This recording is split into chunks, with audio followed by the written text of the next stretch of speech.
لا الہ الا اللہ محمد رسول بسم اللہ الرحمن الرحیم نحمدہ ونصلی ونسلم علی رسولہ الکریم۔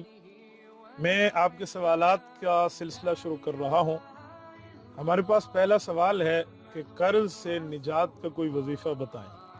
دیکھو میری بھائیو، قرض انسان جب لیتا ہے اس نیت سے اگر وہ لے کہ میں اس قرض کی ادائیگی کروں گا تو اللہ رب العزت ضرور بضرور اس کے لیے مواقع پیدا فرما دیتے ہیں۔ اس کے پاس ایسا کوئی نہ کوئی موقع ضرور آ جاتا ہے جس سے وہ قرض اتارنے کی پوزیشن میں ہو جائے گا۔ اگر اس بندے کی یہ نیت ہی نہیں تھی کہ میں قرض ادا کروں گا تو وہ کبھی ہی قرض ادا نہیں کر سکتا۔ میرے دوستو، اگر آپ کی نیت تھی تو آپ اپنی نیت کو درست کر لیں۔ جب آپ نے نیت کو درست کر لیا، اس کے بعد اگر اسباب پیدا نہیں ہو رہے، کسی گناہ کی وجہ سے، کسی غلطی کی وجہ سے، کسی خطا کی وجہ سے، ماں باپ کے دل دکھانے کی وجہ سے اگر یہ معاملہ پیش آ جائے تو پھر اس کے لیے وظیفہ موجود ہے۔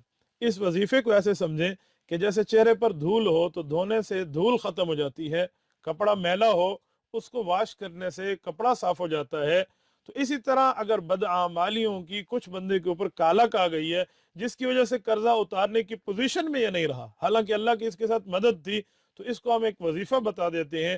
یہ تجربہ کار بزرگوں کی طرف سے وظیفہ ہے جنہوں نے اس کو بار بار آزمایا ہے، اور اللہ رب العزت ان دوستوں کو یہ توفیق دے دیتے ہیں کہ وہ اس وظیفے کے بعد اللہ رب العزت کے ہاں سے توفیق ملتی ہے اور قرضے کی ادائیگی کر لیتے ہیں۔ مثلا صبح کی نماز کے بعد 3 بار درود ابراہیمی پڑھیں، نماز والا درود شریف۔ اس کے بعد آپ نے اول آخر درود شریف پڑھنا ہے 3 بار۔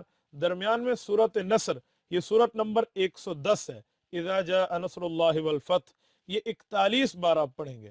یعنی شروع میں 3 مرتبہ درود ابراہیمی، پھر 41 مرتبہ سورۃ نصر، پھر 3 مرتبہ درود ابراہیمی۔